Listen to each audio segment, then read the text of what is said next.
शुरू करेंगे टीसीएस से। देखिए आज क्लोजिंग हुई है 4381 पर और इसमें जो रिटर्न्स देखने को मिले हैं इस महीने वो मिले हैं करीब 12% के रिटर्न्स। आप देख सकते हैं करीब 12% के रिटर्न्स यहाँ पर देखने को मिले हैं।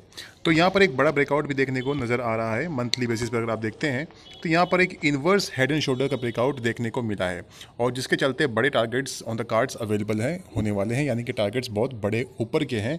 अभी यहाँ पर 4381 पे चल रहा है और मुझे ऐसा लगता है कि अगर बहुत ही जल्द ये 5000 के लेवल को क्रॉस करने वाला है विद इन 2-3 मंथ्स और 4 मंथ्स। तो यहाँ पर आप ये मान के चल सकते हैं कि जब ये हाथी है यानी कि टीसीएस हाथी यानी कि बहुत हैवी वेट है, जब ये चलेगा तो ये निफ्टी आईटी को ऊपर की तरफ घसीट कर लेकर जाएगा। और रिजल्ट्स मार्केट को पसंद आए। जब रिजल्ट आए थे तो अच्छा खासा ये 6-7% 8% की तेज़ी देखने को मिली थी उस दिन और उसके बाद अब ये थोड़ा सुस्ता रहा है, अब फिर चलेगा और बड़ी तेज़ी इसमें देखने को मिलेगी। इन्फोसिस के रिजल्ट्स भी देखने को मिले थे, वो भी मार्केट को पसंद आए थे, मार्केट ने चीयर किया था। 8% की तेज़ी उस दिन भी देखने को मिली थी इन्फोसिस में। तो देखिए ये दोनों स्टॉक ऐसे हैं जो मार्केट को ऊपर लेकर जाएंगे, निफ्टी आईटी को ऊपर लेकर जाएंगे। तो निफ्टी आईटी का चार्ट क्या कहता है ये भी मैं आपको बताऊंगा। निफ्टी आईटी के चार्ट पर मैं आपको लेकर चलूंगा। इसमें एक बड़ा ब्रेकआउट देखने को मिला है तो उसके चलते बाकी आईटी स्टॉक्स भी अच्छा परफॉर्म कर सकते हैं। और जो अच्छे रिजल्ट्स वाले, इनके अच्छे रिजल्ट्स अच्छे आ रहे हैं उनको आपने रडार पर रखिए और उनमें मोटा पैसा बनने की पूरी उम्मीद है। सिलेक्टेड आईटी स्टॉक्स में आपको पैसा अच्छा बनेगा और जो मिड कैप स्टॉक्स हैं वो अच्छे चल सकते हैं और भी तेज़ दौड़ लगा सकते हैं। तो मिड कैप स्टॉक्स के रिजल्ट्स कईयों के आ चुके हैं, कईयों के आने बाकी हैं, तो उन पर आप निगाह बना कर रखिए। जिन मिड कैप स्टॉक्स के रिजल्ट अच्छे आएंगे वो बहुत तेज़ी से भागेंगे। तो आप ये समझ लीजिए क्योंकि ये जो सेक्टर है अभी तक दबा कुचला था, 2.5 साल से कुछ परफॉर्म नहीं किया था, कोई खास अभी भी रेजिस्टेंस को पास किया है, 2.5 साल के रेजिस्टेंस को अभी इसने पार किया है। तो आप समझ सकते हैं अच्छे खासे यहाँ पे रिटर्न्स देखने को मिलेंगे जब ये इन लेवल्स को क्रॉस कर चुका है और इसमें एक ब्रेकआउट आ चुका है। तो अब आप देखिए ये तो टीसीएस का हाल है। टीसीएस में ब्रेकआउट है, ऑल टाइम हाई पे चल रहा है नो डाउट, तो इसमें और भी तेज़ी देखने को मिलेगी, मैंने आपको बताया। अब मैं चलता हूँ इन्फोसिस के चार्ट पर, वहाँ पर आप देख सकते हैं वहाँ पर क्या हो रहा है।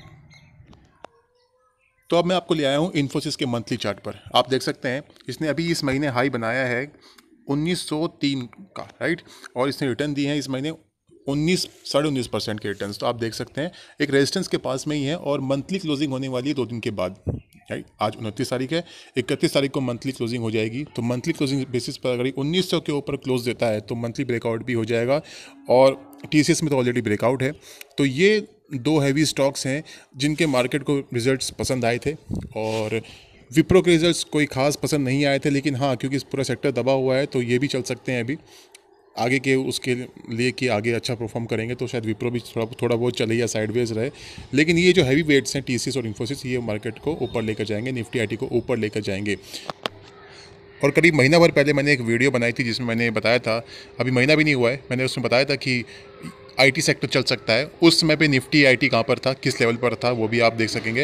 ये मैंने ऊपर आई बटन में डिस्क्रिप्शन में दे दिया है, आप उस पर क्लिक करके देख सकते हैं उस वीडियो को।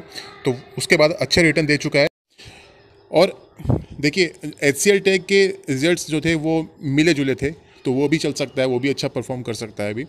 तो ये सब जो मेजर कंपोनेंट्स हैं निफ्टी आईटी के वो अच्छा खासा परफॉर्म कर सकते हैं, जिसकी वजह से निफ्टी आईटी चल सकता है, दौड़ सकता है। अब कुछ सिलेक्टेड मिड कैप स्टॉक्स भी होंगे जो अच्छा परफॉर्म करेंगे, उन पर भी आप निगाह बना कर रखिए। तो यहाँ पर देखिए मैंने आपको बताया हो सकता है कि इस महीने या कभी भी अगले हफ्ते इसमें ब्रेकआउट आए और ब्रेकआउट आएगा तो ये तेज़ी से भाग सकता है। ब्रेकआउट आने की पूरी संभावना है क्योंकि निफ्टी आईटी के चार्ट में बड़ा ब्रेकआउट है और उसको ऊपर कौन लेकर जाएगा, ये दिग्गज लेकर जाएंगे, इन्फोसिस टीसीएस वगैरह, ठीक है। इन 2 जो स्टॉक्स पर अपनी निगाह बना कर रखिए, अपने रडार पर रखिए, ये अच्छा परफॉर्म कर सकते हैं।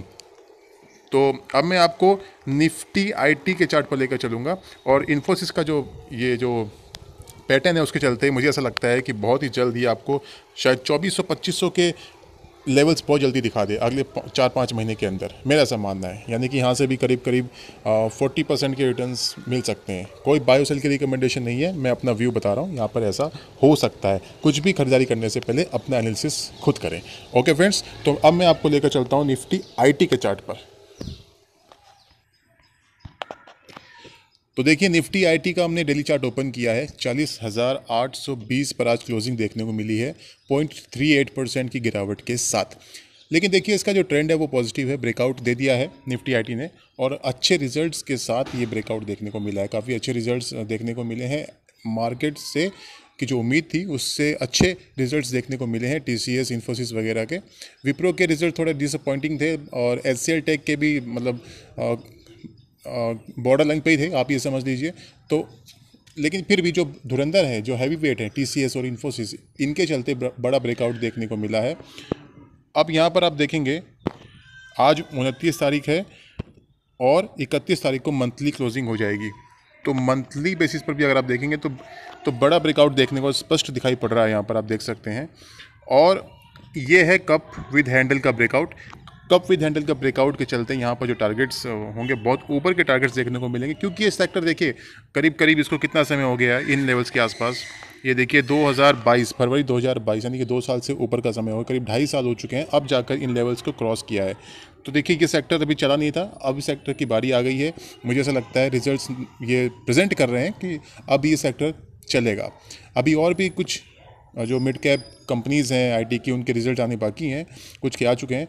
तो देखिए जो ओवरऑल निचोड़ निकल के आता है, देखिए कि दबा हुआ सेक्टर था, चल नहीं रहा था, ब्रेकआउट भी है, टेक्निकल ब्रेकआउट, और आप देख सकते हैं रिजल्ट्स भी अच्छे आए TCS और इन्फोसिस के, आपने देखा ही होगा।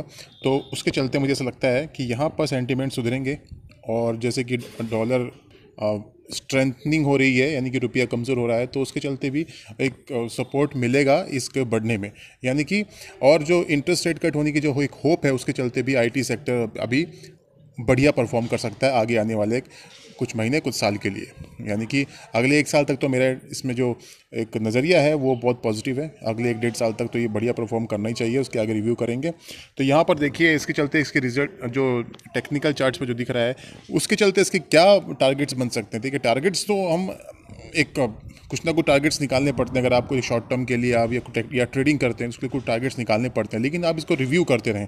मेरा ऐसा मानना है कि यहाँ पर एक जो शॉर्ट टर्म के टारगेट्स जो होंगे एटलीस्ट वो यहाँ से करीब करीब 46,000 के टारगेट्स होंगे। अभी 40,820 पर क्लोजिंग देखने को मिली है, 46,000 के टारगेट्स देखने को मिल जाएंगे बहुत कम समय के अंदर, शायद 1-2 महीने के अंदर ये टारगेट्स देखने को मिल जाए तो कोई बड़ी आश्चर्य की बात नहीं होगी। और अगर आप होल्ड करते हैं तो रिव्यू करते रहें, रिजल्ट्स कैसे आते हैं आने वाले क्वार्टर्स में देखते रहें, तो आगे भी ये अच्छा परफॉर्म करना चाहिए, मेरा ऐसा मानना है। 46,000 पर नहीं रुकेगा, शायद ही 55,000 भी चला जाए तो कोई बड़ी बात नहीं होगी। तो ये मेरा नज़रिया है। और साथ ही साथ एक बात ज़रूर ध्यान रखें, क्योंकि ऐसा देखा गया है जब कोई सेक्टर दबा होता है, नहीं चल पाता है और बाकी सेक्टर्स परफॉर्म कर रहे होते हैं, लेकिन उसमें अगर हल्का सा एक स्पार्क मिल जाता है, कोई वजह मिल जाती है, तो वो सेक्टर बहुत तेज़ी से भागता है। तो ये मेरा नज़रिया है। अगर ETF है, ETF पे भी आप ध्यान दे सकते हैं। ETF के कुछ जो कई सारे ETF होते हैं, निप्पॉन का है, ICICI का है, तो उनको आप देख सकते हैं, उन पर भी नज़र बना कर रख सकते हैं। मेरी कोई बायोसेल की रिकमेंडेशन नहीं है, मैं सिर्फ आपको बताना चाह रहा हूँ कि ETF भी अकॉर्डिंगली परफॉर्म करते हैं। ऑप्शंस में लोग ट्रेड करते हैं, ऑप्शंस में पैसा कमाते हैं, तो इट्स बेटर कि आप अगर ETF में करते हैं काम तो ETF ज़्यादा बेटर रहेगा, सेफ़ रहेगा। वो भी इंडेक्स की चाल के हिसाब से चलता है, जैसे इंडेक्स चलेगा उस हिसाब से ETF चलेगा, और सेफ़ भी है, आज नहीं तो कल चलेगा, ठीक है। तो उसमें आप सेफ़ भी रहते हैं। तो कहने का मतलब ये है, अगर आपको एक इंडेक्स में ट्रेड करना है तो आप ETF के थ्रू कर सकते हैं। और IT सेक्टर जो मैंने बताया वो अच्छा परफॉर्म कर सकता है, उस पर निगाह बनाकर रखें, अपने रडार पर रखें और आपको अच्छे रिटर्न्स देखने को मिल सकते हैं। फिर बोल रहा हूँ, कोई बाय और सेल की रिकमेंडेशन नहीं है, खाली समझाने के लिए बता रहा हूँ। तो आप अपना नज़रिया खुद बनाएं, एनालिसिस खुद भी करें। ऑलराइट फ्रेंड्स, तो ये मेरा व्यू था। यहाँ पर आप इसको ध्यान में रखते हुए और अपने एनालिसिस को ध्यान में रखते हुए ट्रेड करें या पोजीशन बनाएं। ऑलराइट फ्रेंड्स, फिर मिलूंगा आपको नई वीडियो में। अगर अच्छा लगा हो तो लाइक ज़रूर कीजिएगा और कमेंट करना ना भूलें। अगर आपको कुछ जानना है, कुछ की कोई क्वेरी हो तो आप कमेंट कर सकते हैं। सब्सक्राइब करना भी ना भूलें। फिर मिलूंगा नई वीडियो में, अपना ख्याल रखिए।